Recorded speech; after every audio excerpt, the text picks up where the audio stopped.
सकाळ पुस्तक महोत्सवाच्या निमित्ताने आपण गेल्या 2 दिवसांपासून वेगवेगळे साहित्यिक उपक्रम आयोजित केलेले आहेत. काल त्याच्यामध्ये महिलांचा एक परिसंवाद झाला आणि एक निमंत्रित कवयित्री संमेलन देखील झालं. आज त्याच कार्यक्रमाचा आणखीन एक टप्पा आपण सुरू करत आहोत. आज पुस्तक अभिवाचन होणार आहे आणि त्यानंतर निमंत्रितांचं कवी संमेलन होणार. गेल्या महिन्यात 14 डिसेंबर रोजी मराठवाड्यातील प्रसिद्ध साहित्यिक यांनी बब्रुवान रुद्रकंठावार यांना टोपण नावाने अतिशय खुसखुशीत मार्मिक बोचरं लिखाण केलं आणि मराठी साहित्याला मराठवाडी बोलीची ओळख करून दिली. असे आमचे मित्र माजी पत्रकार धनंजय चिंचोलीकर यांचं निधन झालं. आज या पुस्तक महोत्सवात आपण त्यांना आदरांजली वाहण्यासाठी म्हणून त्यांच्या काही गाजलेल्या पुस्तकांमधल्या उतार्यांचं अभिवाचन आयोजित केलेलं आहे. हे अभिवाचन करणार आहेत प्रख्यात नाट्यकलावंत आणि दिग्दर्शक पद्मनाभ पाठक. मी पद्मनाभ पाठक यांना विनंती करतो की आता त्यांनी कार्यक्रमाचे संधीसूत्र घ्यावे.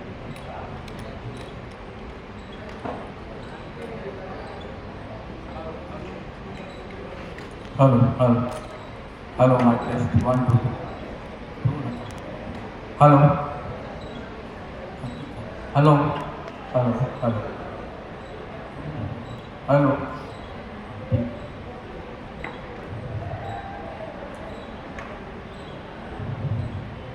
नमस्कार. सकाळ पुस्तक महोत्सवामध्ये आयोजित या खुल्या मंचावरच्या या साहित्यिक विषयक कार्यक्रमांमध्ये जमलेल्या उपस्थित सगळ्या प्रेक्षकांचं मनापासून स्वागत करतो. माझा मित्र ज्याच्या नावामागे दिवंगत हा शब्द लागणं किती त्रासदायक आहे हे माझ्यासारख्या त्याच्या जवळच्या मित्रांना आणि ऑफकोर्स त्याच्या फॅमिलीला त्याची कल्पना आहे. तो त्रासदायक प्रकार आहे, पण असो काळापुढे आपलं काही चालत नाही. त्यामुळे मला जेव्हा महेश देशमुख या आमच्या कॉमन मित्रांनी विचारलं की धनंजयचं आपल्याला अभिवाचन करायचं आहे सकाळ महोत्सवामध्ये, साहित्यविषयक कार्यक्रम आहेत आणि तिथे धनंजयचं कार्यक्रम होणं मला आवश्यक वाटतं, तर मी तात्काळ त्याला हो म्हटलं आणि 2 दिवसात त्याची तयारी करून आज मी तुमच्यासमोर या धनंजय चिंचोलीकर उर्फ बब्रुवान रुद्रकंठावार या टोपण नावाने जो लिहित होता, अतिशय खुसखुशीत आणि खुमासदार, जसं महेश म्हणाला तसं, त्याच्या 2-3 पुस्तकांमधले गाजलेल्या पुस्तकांमधले काही निवडक उत्तरे इथे तुमच्यासमोर मी अभिवाचन करून दाखवणार आहे. सर्वप्रथम मी सकाळ महोत्सवाच्या आयोजन समितीचे माझ्याकडून स्वतःकडून विशेष आभार व्यक्त करतो की त्यांनी धनंजय चिंचोलीकरसाठी हा कार्यक्रम इथे आयोजित करण्याचं ठरवलं. मी सुरू करतोय. पहिल्या लेखाचं नाव आहे भूमिका, डू ऑर डाय. भूमिका, डू ऑर डाय. दोस्त बायकोच्या डोक्याला मेहंदी लावित होता. अंगात पांढरे डोकलीचा, वर खादीचा कडक इस्त्रीचा झब्बा, बाया जारशात वर केलेल्या, हातामध्ये प्लॅस्टिकची पिशवी रबर बँडनं मनगटाला बांधली. वहिनी स्टूलावर बसलेल्या आणि ह्यो भाकर त्यांच्या भोवती गोल गोल फिरत ब्रश हलक्या हाताने वहिनीच्या डोक्यावर फिरवत. काय जबरा सीन होता. खरं तर अशा रोमॅन्टिक टाईमाला कुणाच्या घरामध्ये माणसानं एंट्री मारू नये, पण झाला मोरच्या माणसाने बी बाहेरच्या खोलीमध्ये असा पसारा मांडू नये ना, तो दिसणारच. म्या लागलीच रिटर्न झालो बी असतो, पण दोस्ताची प्रदक्षिणा नेमकी अशा स्पॉटवर होती तर त्यानं मला बघितलंच. मग म्या बी लागलीच निघून जाणं म्या नसला धरून नव्हतं. आमची नजर झाली तसं तो हसल्यावाने झाला, म्या नसल्यावाने झालं. वहिनी मात्र पाठीमाऱ्या होत्या. त्यांना म्या आरशात दिसलो नाही, पण दोस्ताचा हात थांबल्यानं त्यांना चाहूल लागली असं त्या झटक्यामध्ये फुटलं. तसं दोस्त भाव चढून गेला आणि मेहंदीचा ब्रश त्यांच्या पांढऱ्या धोक झब्यावर डिझाईन काढून गेला. दोस्तासाठी सिच्युएशन कॉम्प्लिकेटेड होती. म्या सभागती आल्याचा राग केस रंगवताना बघितल्याची लाज आणि वहिनीच्या धक्क्यानं शर्टावर पडलेला टाक. त्याला काय करावं तेच कळलं. ॲज युजल मग तो वहिनीवरच भडकला. एवढं वेळच कुठं नको, आपला बाबऱ्याच आहे, तो काय फोटो काढून पेपरामध्ये उमटवणार आहे काय. तरी मी वहिनी लगबगीनं आतमध्ये गेले. मला कानकोंडच झालं. मी म्हणलं सॉरी दोस्ता, नंतर चला येतो, मला बी जरशी घ्यायचं आहे. त्यानं काहीच रिस्पॉन्स दिला नाही. एकदा टाईम निघून गेल्यावर रोमॅन्टिक मूडचा कंप्लीट भंड्या झाल्यावर थांबलं काय आणि गेलं काय काहीच उपयोग नसतो. थांबावं का नाही अशा कन्फ्युजनमध्ये मी होतो. मग थांबलोच. दोस्तानं मग रबर बँड काढला आणि प्लॅस्टिकची पिशवी डस्टबिनमध्ये टाकून दिली. आत जाऊन हात धुवून आला आणि खुर्चीवरून माझ्या मोरत बसला. मी गप्पच होतो. अशा टायमाला माणूस ब्लँक होतो. कुठून स्टार्ट करावं कळतच नाही. त्याने शर्टाशी चाळा सुरू केला. मी त्याला नुसतं हातानंच पुरवलं.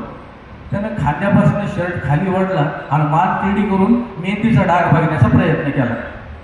नंतर त्याला काय वाटलं कुणाच ठाऊक, आज जाऊन त्याने शर्ट काढला आणि बनिनीवरच माझ्या मोर बसला. मग जर्दा काढली, लावली, खिडकीमधून पिचकारे टाकत मिशावरनं हात फिरविला. आणि मग दर्शन म्हणला त्याचं काय आहे बाबऱ्या, बाया माणसांना मागचे केस दिसत नाहीत ना म्हणून मग हाव हाव मी मान हलविली. सगळं बाया माणसांना मागचे केस दिसत नाहीत आणि पुरुष माणसांना दिसतात का, ते काय भूतावानी कोंडी बिंगवून बसत असतात काय. पण मी आता असा सवाल केला नाही. नमनाला सोबत तेल नको. काय झालं बाबऱ्या, बारक्याची माय म्हणली तेवढं मागच्या साईडला लावून द्या म्हणून मग हाव हाव मी पुण्यांदा मान हलवी. कोकणीचा वहिनीच्या भोवती गोल गोल फिरत होता आणि मग तो मागच्या साईडला लावत होता. पण मी खोट काढली नाही. कसं आहे बाबऱ्या, रेग्युलर नाही, पहिल्यांदाच म्या म्हणजे त्याचं कसं आहे, तिची रेग्युलरची पार्लरवाली कुठं लग्नाला गेली म्हणून मग आज आता मात्र मी काय बी रिॲक्शन दिली नाही. नुसतंच त्याच्याकडे बघत राहिलो. सगळं माणसानं बारक्या बारक्या गोष्टीचं किती क्लिअरिफिकेशन द्यावं, त्याला काय लिमिट. माणसानं उद्या नाही त्या गोष्टीत ऑकवर्ड फील करूच नाही. हां लावली मेहंदी, माझ्या बायकोलाच लावली ना, अजून लावली, तुमच्या काय वापरत जाते. असा डायलॉग मारण्याची ताकद ठेवली पाहिजे. मोरच्या माणसानं पण सगळं तू बी लावतो काय, अरे मला वाटलं फुगणीचं फक्त मलाच करावं लागतं हे, असं म्हणण्याची डेअरिंग केली पाहिजे. तर आम्ही दोघं बी अशा मोकळ्या ढाकळ्या विचारायचे. पण कवा कवा फुगाच अवघडून जातं, पॉजवर पॉज पडत जाते. आणि जेव्हा अशी पोझिशन येते तेव्हा दोस्त जर्दाचा भार लावित असतो आणि 2 पिचकाऱ्यामध्ये पॉजचा चोळामोळा करून टाकत असतो. तसं त्याने केलं आणि मग म्हणला बाबऱ्या तुझी वहिनी अशी दचकून जाऊन उठली तेच कळलं नाही.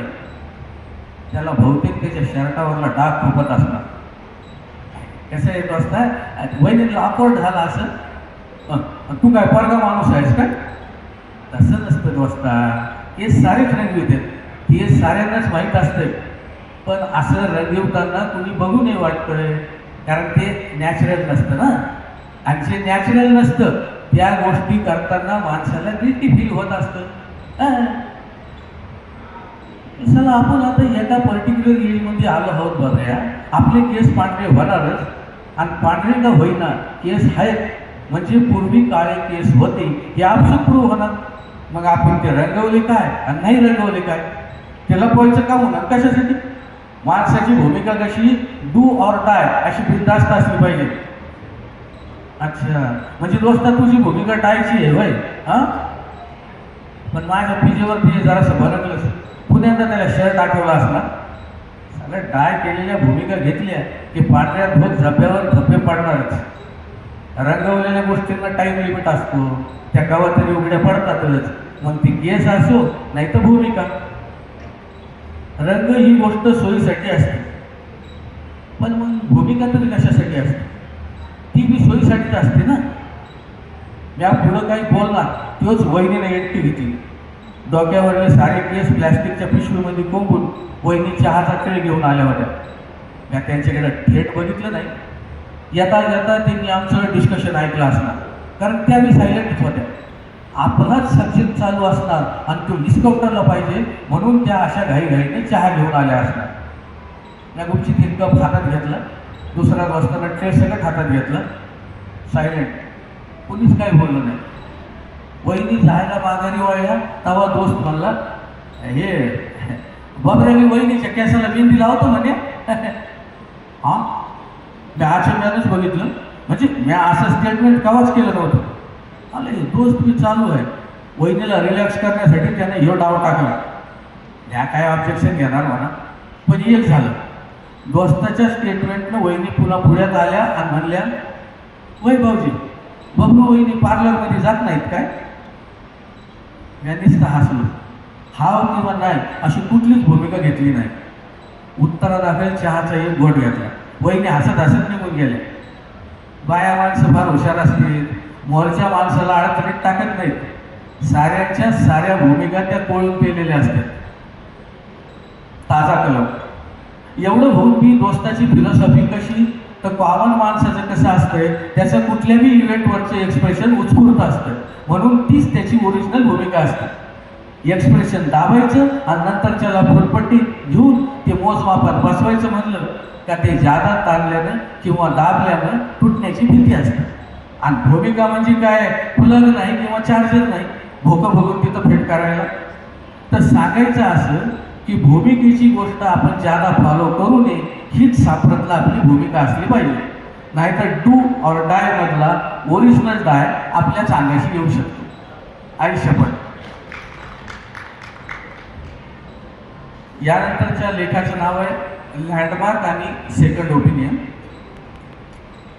चला कवा कवा आपल्या डोक्यात नाही नाही त्या गोष्टी अशा रुतून बसतात ना,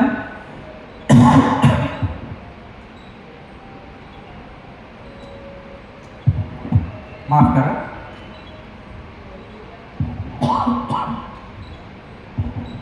यानंतरच्या लेखाचं नाव लँडमार्क आणि सेकंड ओपिनियन। साला कवा कवा आपल्या डोक्यातनं नाही नाही त्या गोष्टी अशा रुतून बसतात की त्या लवकर निघतच नाही, पण अशा गोष्टींचं आउटपुट बी काही नसतं, त्यात इमोशनल अटॅचमेंट बी नसतं, पण एखादा स्पॉट आणि एखादा टाईम ती गोष्ट अशी फिट बसवतो आपल्या डोक्यामध्ये की बस। एका गोष्टीनं माझा पार भुगा झाला होता, म्या टोटल अपसेट झालो होतो, मन मोकळं करावं म्हणून मग त्या दोस्ताला कलाकारानं ते सांगत होतो, ते अंगावरच ओरडलं। म्हणला बाबऱ्या नेमकी गोष्ट काय झाली ते तर सांग की। तोच तर प्रॉब्लेम आहे ना दोस्ता, आज सांगावं म्हणलं तरी लाज वाटते। त्या बाबऱ्या एक तर सांग नाही तर नको सांगू, पण भुलभुल नको लावू बाबऱ्या। दोस्तानं लास्ट वॉर्निंग दिली तसं माझ्यापुढं ऑप्शनच राहिला नाही, मग मी स्टार्टच झालो।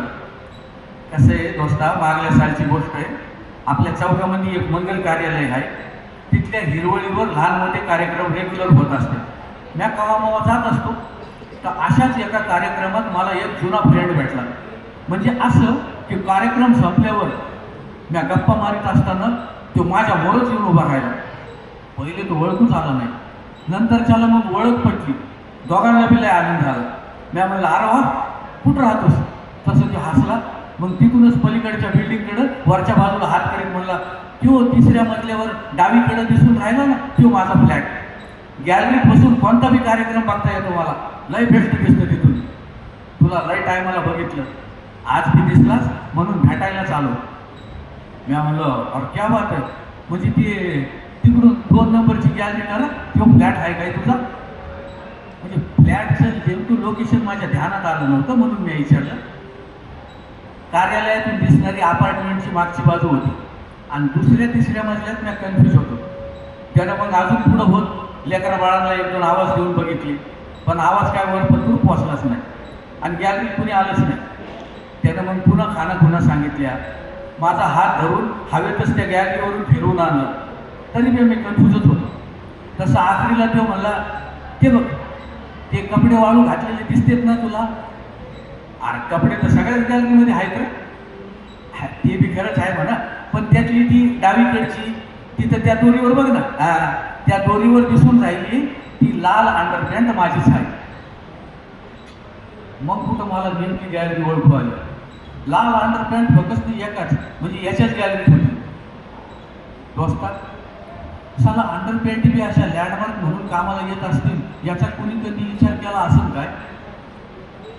दोस्त जरसा खासला मग म्हणला बबड्या याच्या डोक्यात रुकून बसले म्हणे काय आहे आत्तीच तर भानगड आहे दोस्ता, सांगता बी येत नाही पण आवडून तर टाकते का म्हणून तुला नंतरच्याला मेन इंटरेस्टनी त्याचं घर सापडलं नाही का? दोस्ता प्रश्न घर सापडण्याचं नाहीच आहे, मग काय प्रॉब्लेम आहे? कसं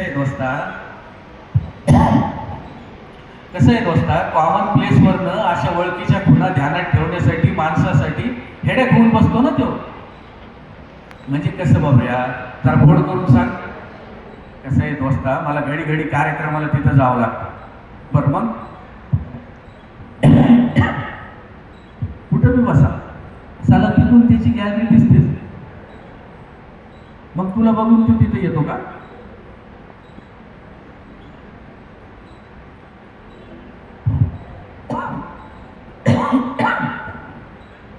मग तुला बघून तो तिथे येतो का? गॅलरीतून हातबीत करतो का? चार चौघात तुझी इमेज खराब होती का? तसं नाही दोस्ता, तो गॅलरीत नसतोच.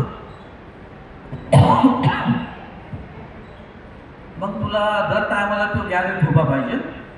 तसं नाही दोस्ता, जरा समजून घे. गॅलरी दिसली का कार्यक्रमात ध्यानच राहत नाही का? मग काय होतं तरी काय गॅलरी दिसली तर? दोस्ता नुसती गॅलरी नाही दिसत, दोरीवर कवा कवा लाल भडक अंडरपॅन्ट दिसती तर कवा कवा दिसतच नाही. माझ्या या वाक्यासारखी दोस्त मात्र एकदम उडाला. त्याला काय रिॲक्शन द्यावी ते कळत ना. त्याला हसू बी आलं आणि नंतर त्याला माझी कीव पण आली. जरासा पॉज घेऊन तो माझ्याजवळ आला, माझ्या खांद्यावर हात ठेवीत एकेका शब्दावर जोर देत म्हणला, बाबऱ्या त्याने एकाच कलरचे अंडरपॅन्टी वापराव्या? तसं नाही दोस्ता, प्रश्न अंडरपॅन्टीचा नाहीच आहे, मग कशाचा आहे? अरे असल्या खानाखुनांमुळं माणसाच्या डोक्यात जे चक्र सुरू होतं ते लई डेंजर असते दोस्ता. म्हणजे होतं काय, जेव्हा जेव्हा मी कार्यक्रमाला जातो तेव्हा तेव्हा ॲटोमॅटिक माझी मान गॅलरीकडे वळते. दोरीवर मग लाल अंडरपॅन्ट दिसली की वाटतं की आज घरीच असणार आणि आपल्याला भेटायला येणार, किंवा दिसली नाही की वाटतं साला तो दौऱ्यावर तर गेला नसेल, किंवा मग त्यांनी नवीन जोड तर घेतला असेल, कोणत्या ब्रँडचा घेतला असेल.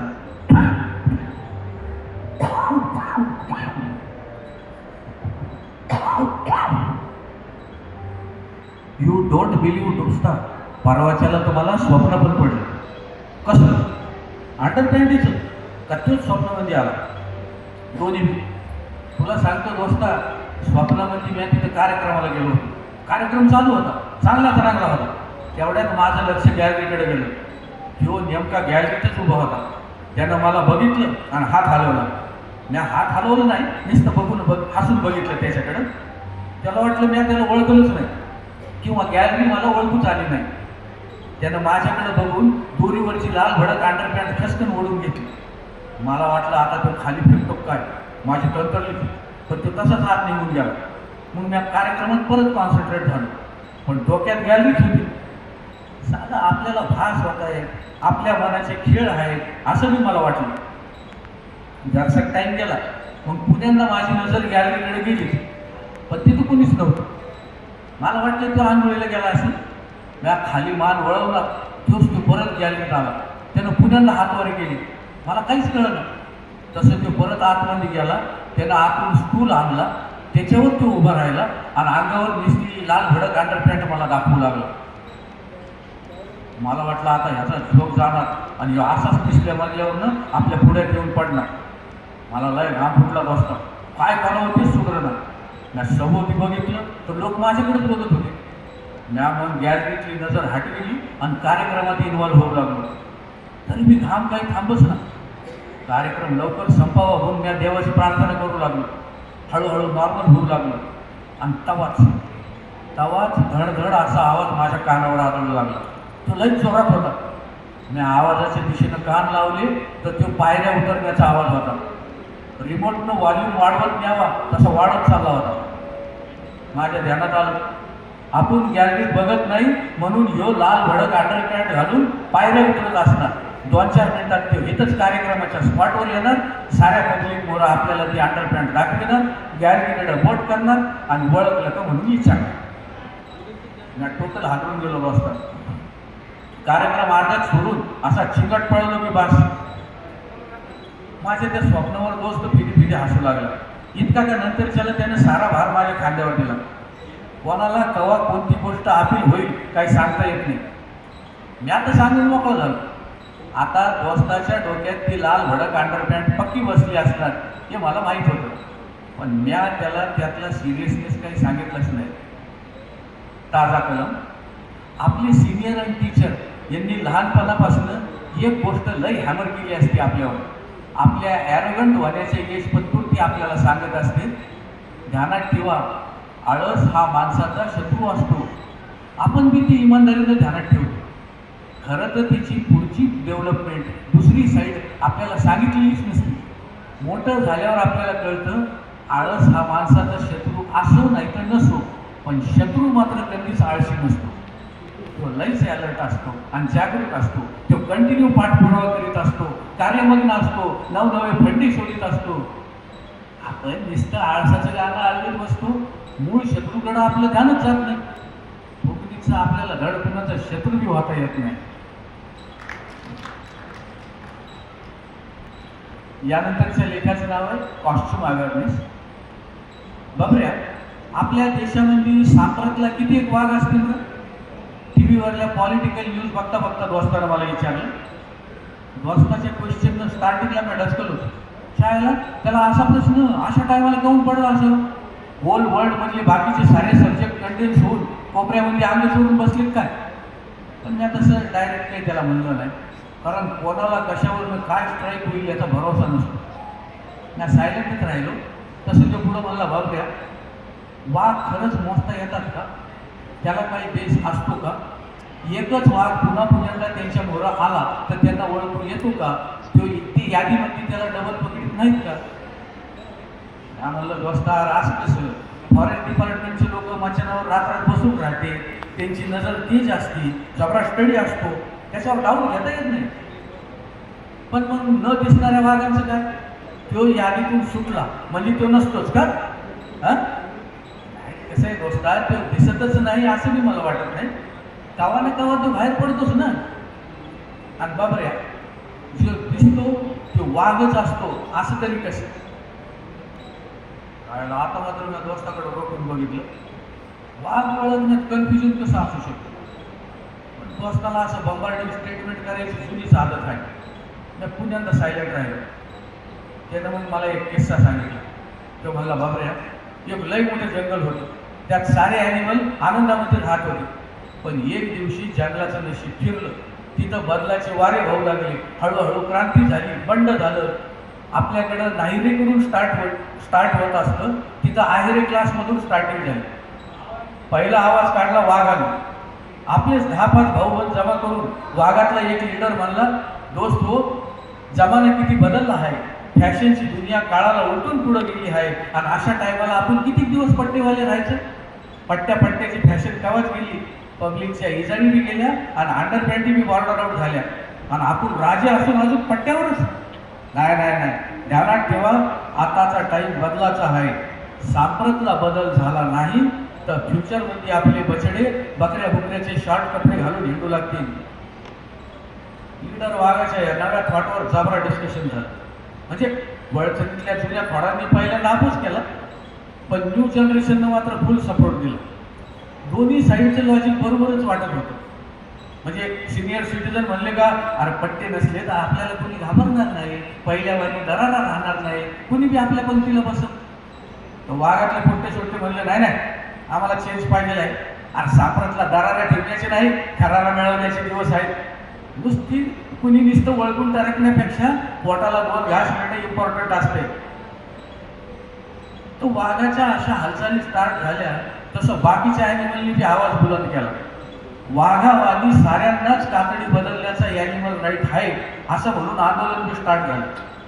पान घोड्याचा स्विमिंग कॉस्ट्यूम रानगावा बी घालू शकतो, आणि सरसकट काळा असलेल्या हत्तीवर झेब्रा क्रॉसिंग करण्याला परमिशन असलीच पाहिजे, अशा लय आयडिया पुढं आल्या. त्यांच्यात बारके ग्रुप झाले.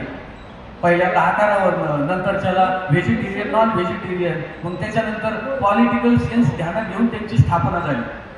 त्यांनी आपल्या डिमांड पुढे ठेवल्या आणि मग एक दिवस त्या मंजूर बी करून घेतल्या. मग दोस्ता मग साऱ्यांनीच कातडी बदलली का? नाही बाबऱ्या, हे झालं. पण एक भानगड झाली. म्हणजे पहिल्यांदा साऱ्यांनी चेंज मागितला, काही दिवस आता आलं, फॅशन बी केली, पण नंतरच्याला ती एकमेकांचीच कातडी देऊ लागली. नंतर तर आवाजाची बी त्यांनी नक्कल करायला सुरुवात केली. म्हणजे हत्तीच्या तोंडून फुटकार आणि अस्वलाच्या तोंडून गर्जना ऐकू येऊ लागले. जो जमेल तसं कॉपी करू लागला, स्टेपनं पुढं धकू लागला. पुढं तर खेळ एवढा रंगला, हे साऱ्याच ॲनिमलमध्ये वाघ बनण्याची कॉम्पिटिशन स्टार्ट झाली. मग काय, वाघाच्या तोंडून खिंगाळणं आणि वानराच्या तोंडून डरकाळे ऐकू येण्याची चान्सेस क्रिएट झाले.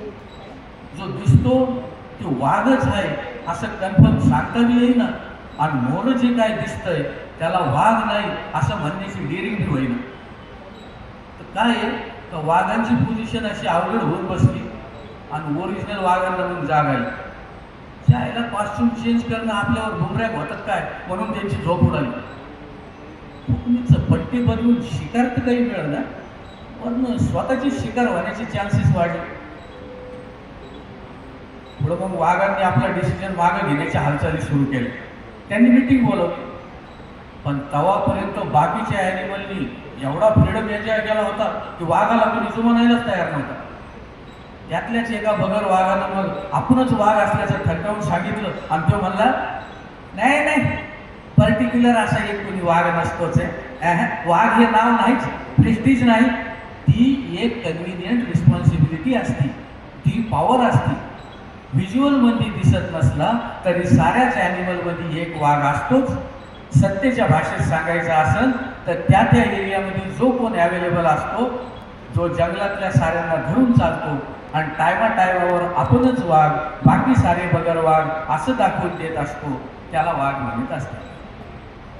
वाघ फक्त एखाद्याच फॉरेस्टचा सिम्बॉल नसतो, तर ती त्या फॉरेस्टची पोस्ट असते.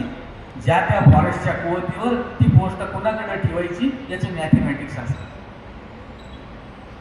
बगर वाघांच्या फिलॉसॉफीनं मग ओरिजिनल वाघांना शॉकच बसला. साला जो ॲनिमल एका नाश्त्याला बी पुरत नाही, तोच वाघ बनण्याची डरकाळी फुडू लागलं म्हणल्यावर वाघांचं टेम्पर दूध झालं. पण आता संतापून चालणार नव्हतं. वाघानं जरा पॉज घेतला आणि एकदम जंगल सोडण्याचीच घोषणा केली. आता बाकीच्या ॲनिमलला शॉक बसला. आता म्हणजे जंगलात वाघ राहणार नाही या कल्पनेनं बाकीच्या ॲनिमलच्या अंगावर काटा आला. जंगलामध्ये वाघच नाही तर मग त्याला जंगल कसं म्हणणार? मीटिंग पिन ड्रॉप सायलेन्स झाली. जरा टाईम गेला. बाकीचे ॲनिमल आता माघार घेणार आणि वाघापुढं लोटांगण घालणार असे सिम्पटम्स दिसायला लागले. वाघाला तेच पाहिजे होतं, डेमोक्रेसी बी राहती आणि सत्ता बी राहते, पण तसं झालं नाही. बगर वाघातले वाघाचे पंटर काही प्रस्ताव ठेवण्या अगोदर तो पहिला ॲनिमल लगबगीनं उठला, म्हणला, जशी तुमची मर्जी, पुढं मागा टाईम आलाच तर आम्ही दुसरीकडून वाघ इम्पोर्ट करू. आता मात्र वाघ अडचणीतच आले. म्हणजे डेमोक्रेसी तर दाखवायची होतीच, त्यांनी चाल खेळली. बगर वाघांची सहानुभूती मिळाली म्हणून ते अज्ञातवासात गेले. जंगलाच्या रेसिडेंटनी मग फुल एन्जॉय केला. अमुक एक तमुकच्या कळपात आणि तमुक एक अमुकच्या कळपात असं होत राहिलं. याची कातडी त्याला आणि त्याची कातडी ह्याला, असं बी लय टाईम झालं. पण नंतरच्याला त्यांना त्याचा बी कंटाळा आला. जंगलामध्ये काही थ्रिलच राहिलं नाही. रोज तेच रुटीन. एक दिवशी मग वाघ इम्पोर्ट करण्याची मुवमेंट सुरू झाली. वाघ नाही तर जंगल नाही अशा घोषणा स्टार्ट झाल्या. दोस्ता, वाघ नाही हे ध्यानात कसं आलं? पण नाही म्हणजे वाघ तर सारेच बनत होते ना. असं आहे बाबऱ्या, कोणत्या बी ॲनिमलने किती बी कापडं बदलले तरी फेस रिडिंग, चाल आणि ॲप्रोचवरनं ती ओळखू येणारच की. कॉस्ट्युम चेंज झाले म्हणजे मूळ स्वभाव थोडाच बदलत असतो. प्रत्यक्षात दिसणं आणि दिसण्याचं नुसतं फील करणं याच्यात फरक असतो ना. नाही दोस्ता करता म्हणजे स्टोरीमध्ये काहीतरी गडबड वाटते. सायकोलॉजिकल असो नाही तर प्रॅक्टिकल मधला चेंज असो, तरी पण दुसरीकडून वाघ इम्पोर्ट करण्याची भाषा कशी काय केली जाऊ शकते? तसं दोस्त हसला, मला बाबरे हे साधे झगडे म्हणजे टाइमपास अस्मिता असते. साऱ्यांमध्येच वाघाचं फिलिंग असलं तरी बी प्रॅक्टिकलमध्ये आपण वाघ नाही हे बी ज्याला त्याला माहीत असतंच ना. आणि खरी गोष्ट अशी आहे की जंगलातल्या प्रत्येकाला माहीत असतं आपला शेवट आज नाही तर उद्या कुणाच्या तरी पोटातच होणार आहे. कोण कवा कुठं गेम करेल याचा भरोसा नसतो. अशा टायमाला लाडक्यापेक्षा वाघाच्या पोटात जाण्यात प्रत्येकाला हवकात वाटत असतं आणि म्हणून त्यांना वाघ पाहिजे असतं. दोस्ता हे तर लयच खतरनाक आहे राव. साला म्हणजे प्रत्येकाला मरायचं आहे पण कसं मरावं याचं स्वप्न बघणं म्हणजे अनबिलिव्हेबल. तर दोस्त पुढं कंटिन्यू करीत म्हणला तर मग एक दिवशी वाघ इम्पोर्ट करण्यात आला. तो पानझडीच्या जंगलातून आल्यानं पहिल्यांदा त्याच्यात इन्फिरियरिटी कॉम्प्लेक्स होता. तो शिकारच करायचा नाही. बाकीच्यांना वाटायचं काहीतरी प्रॉब्लेम असावा. कोणीतरी म्हणायला लागलं ते वाघच नाही. मग कुजबूज सुरू झाली. मग दुसरा वाघ रिप्लेस करण्यात आला. ते मी तसाच निघाला. याच्यावर एक जण म्हणला जिथून वाघ इम्पोर्ट केलाय त्या जंगलामध्ये वाघ कधीच नव्हते. तिथलाच एक चिल्लर ॲनिमल वाघ बनवण्याच्या बोलीवर इम्पोर्ट करण्यात आला. तर दुसरा एक जण म्हणला मी त्याला जवळून बघितलं तो वाघ नाहीच आहे. मी माझा डाऊट बोलून ती दाखवला होता पण मला तिकडच्या जंगलामध्ये वाघ असेच दिसतात असं सांगून मला गप्प केलं गेलं. तर काय आहे का जंगलामध्ये असं दिशाभूल करण्यात आल्याची भावना निर्माण झाली. पुढं तो वाघ म्हणून ज्याला इम्पोर्ट करायचं असतं त्यात मोस्टली लांडग्यांना डिमांड असते अशी बी अफवा पसरली. पण ती बी तेवढं खरं नव्हतं. कवा कवा लांडगेच वाघांना लांडग्याच्या नावाखाली इम्पोर्ट करतात असं बी एकानं सांगितलं. तर तिसऱ्यानं त्याच्यावर कडी करीत आपली माहिती पुरवली. तो म्हणला कसं आहे सशात सापाचं आणि हरणात सशाचं ॲडिशनल क्वालिफिकेशन असलं तर त्याला प्रेफरन्स द्यायला जातो म्हणे. जंगलाचं साधं ॲटमॉस्फिअरच बदललं गेलो असतात. पण कारण सिंह कुठं होते म्हणजे जंगलात सिंह नव्हते का. मी विचारलं त्याला होते ना पण वाघासंग ते बी गेले म्हणतात. असं कसं त्यांचा काय संबंध. अरे बाबऱ्या सापरातला सिंह नसतातच. आता तर म्हणलाच ना होते म्हणून. होते दिसत नव्हते. तर मग वाघासंग काहून गेले म्हणते. बाबऱ्या ते सिंह असतील याचा काय भरोसा. फॅशन म्हणून घोड्याची आळ घातलेली ती वाघ बी असू शकतात. कसं आहे दोस्ता आपण ज्याला वाघ समजतो ते वाघ असतातच असं बी नाही ना. ताजा कलम ओरिजिनल वाघ म्हणून परत आले का स्टोरीचा एंड रोड झाला का असे प्रश्न नंतरच्याला मला पडले. तर दोस्त म्हणला बाबऱ्या सगळ्या स्टोऱ्यांना बदला उपरती असं काही नसतं. काही स्टोऱ्या बरमुडावानी असतात. त्याचा अर्थ लावायचा नसतो. शेवट करण्याचा हट्ट धरायचा नसतो. नेमकेपणा ध्यानात घ्यायचा असतो. बरमुडाला पॅन्टीची ट्रीटमेंट देण्याच्या भानगडीत पडलं की ती सेक्युलर राहत नाही. सोय फॅशन का परिवर्तन याच्या कन्फ्युजनमध्ये तुझा बरमुडा ट्रँगल होऊन बसतो. कसं आहे दोस्ता ॲनिमल फॉर्म आणि फॉर्मात आलेले ॲनिमल यांच्यातलाही डिफरन्स राहतो. कम्पॅरिझनमध्ये दुसरी जात लय व्हायलंट असते. फुगणीचं मन तुमच्या सिम्बॉलिझमचा विदिन मिनिट चंद्रमेंदा झालाच समजा.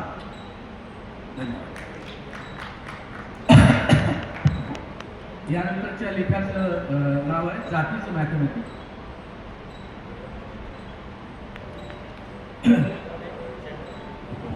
जातीचं मॅथमॅटिक्स. त्या दिवशी म्या आणि दोस्त जातीच्या बाऱ्यात थेट आणि आतलं सगळं गरळ ओकून बोललो. दोघांनी बी दोघांच्या जातीचे मायनस आणि प्लस पॉईंट एन्जॉय केले.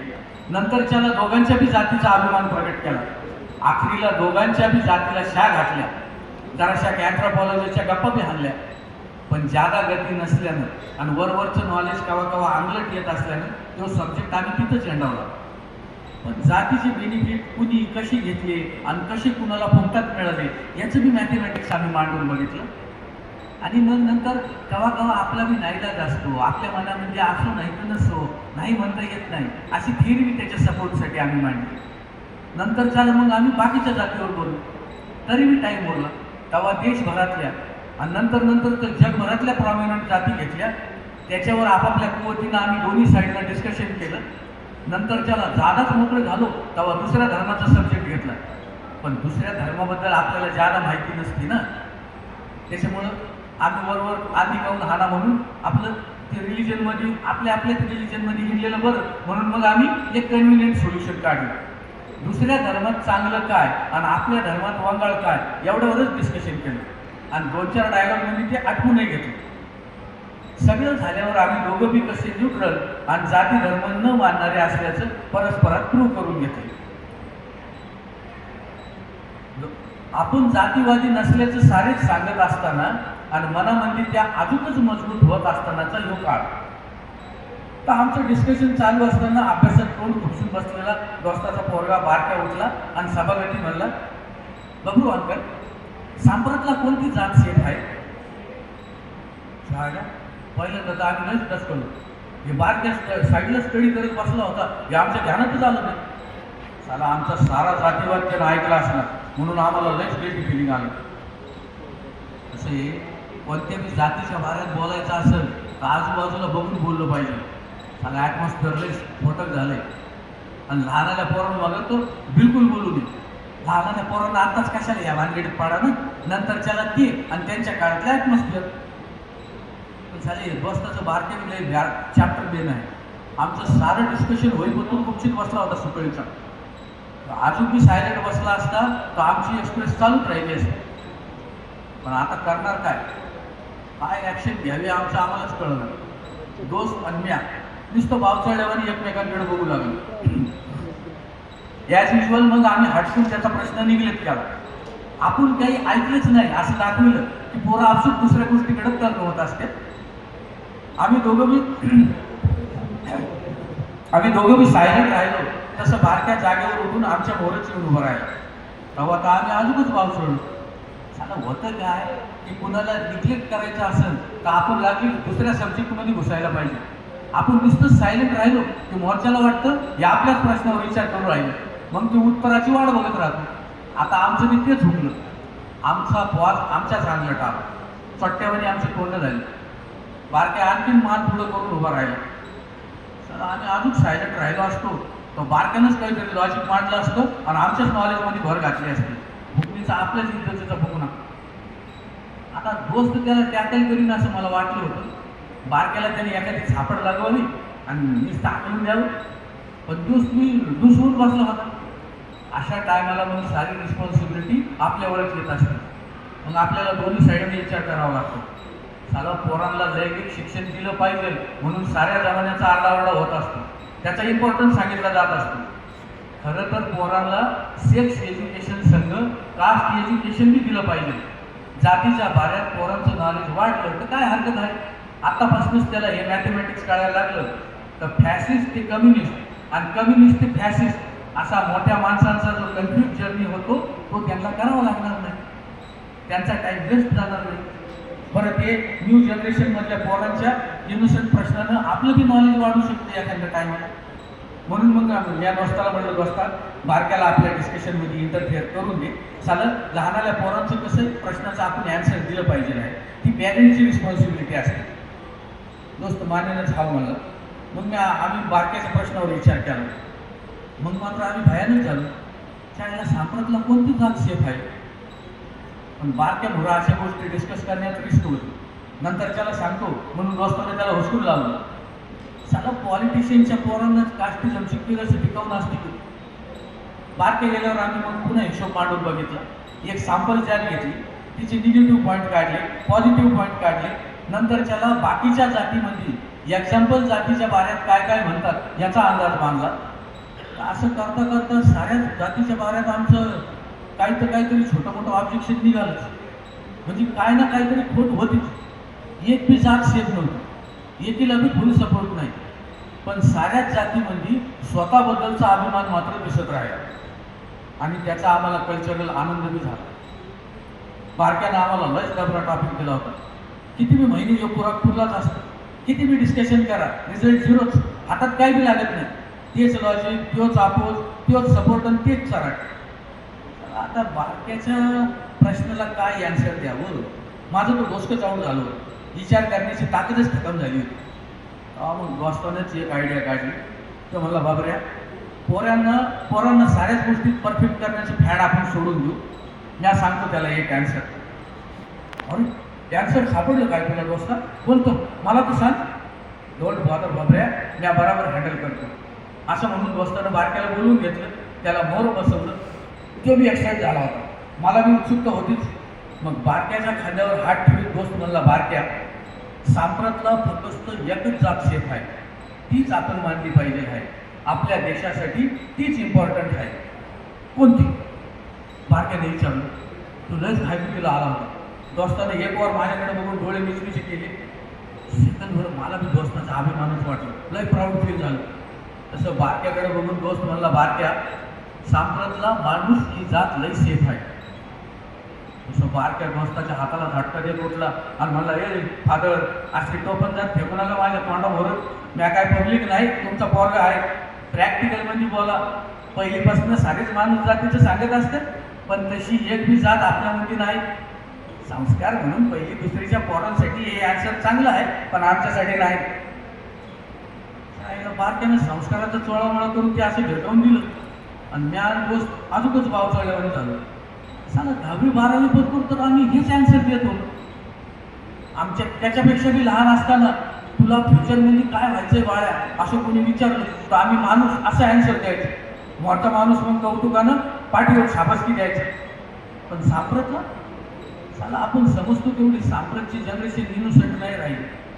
जात म्हणजे काय असाच प्रश्न आपल्याला त्यांच्याकडे एक्सपेक्ट असतो, पण त्यांचं नॉलेज तर जातीची माती पचवून पुढं गेलेलं असतं.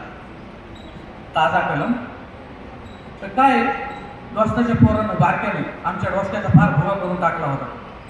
साला सांप्रतची जनरेशनच अवघड आहे. दोस्ताच्या बारक्यावानी माझं पोरगं तसंच. एकदा पोरानं पर्सेंटेजमध्ये मार खाल्ला. साला पोट्ट पुढं जावं म्हणून महिन्याला आपण टोपलंभर फी भरतो, तरी बी रिझल्ट घ्या असा. मी म्हणलं, आता शाळेतल्या मास्तराला एक जाबरा पत्रच येतो. तसं पोरानं त्याला अभ्यास केला. पत्र जो लेखी पुरावा असतो आणि तो मास्तरचं रेकॉर्ड खराब करू शकतो. त्यामुळे पत्र लिहिण्यापेक्षा प्रत्यक्ष शाळेत यावं आणि मास्तरांना भेटावं असं त्याचं मत होतं. मी म्हणून त्याला अब्राहम लिंकननी त्याच्या पोराच्या मास्तरांना लिहिलेल्या पत्राची गोष्ट सांगितली. तर तो म्हणला, अल्ला टायमाला ऐकलं फादर लिंकनच्या पत्राच्या बारे. शाळेत बी सांगते, भाषणात बी सारे तेच एक्झाम्पल रिपीट आणत असते. पण लिंकननं ज्याच्यासाठी हे पत्र मास्तरांना लिहिलं होतं त्या पोराचं पुढं काय झालं हे कोणीच सांगत नाही. ते शिकलं का नाही, मोठं झालं का, मास्तरांनी पत्राचा बदला पोरावर उगवला का, याची काही हिस्ट्रीच अवेलेबल नाही. मी पोराकडे डचकूनच बघितलं. चला याला असा प्रश्न पडत असेल तर पर्सेंटेज घसरणारच ना, त्याला बिचारी शाळा तरी काय करेल. या पुढं काही बोलला तर पोटच पुढं म्हणलं, फादर लिंकनच्या पोराची हिस्ट्री मला माहीत नाही, तवाच्या टीचरचे स्वभावही मला माहीत नाही, पण आताच्याला जर तुम्ही माझ्या मास्तरांना पत्र लिहिता तर मग माझ्या फ्युचरचं काही खरं नाही. In the sense total silence. धन्यवाद. पुन्हा एकदा मी सकाळच्या आयोजन समितीचे माझा धनंजयचा कॉमन मित्र महेशचे आभार मानतो. खरं तर धनंजयला त्याच्यासमोर मी त्याच्या लेखांचं वाचन अभिवाचन बरेचदा केले, पण त्याच्या माघारी तो नसताना त्याच्या लेखांचं वाचन करून त्याला आदरांजली व्हावी लागेल हे मी कधी विचार नव्हता केला, पण तो आज दुर्दैवाने माझ्यावर तो प्रसंग आला. असो, धनंजयच्या स्मृतींना अभिवादन करतो. जमलेल्या सगळ्या रसिक प्रेक्षकांना सादर प्रणाम करतो. धन्यवाद. धनंजय चिंचोलीकर यांच्या लेखांचं अभिवाचन पद्मनाभ पाठक यांनी केलं. आमच्या भावना त्यातून व्यक्त करण्याचा हा एक प्रयत्न होता. याबद्दल मी सकाळ परिवाराच्या वतीने पद्मनाभ पाठक यांचे आभार मानतो. धन्यवाद. यानंतर थोड्याच वेळात निमंत्रितांच्या कवी संमेलनाला प्रारंभ होतो.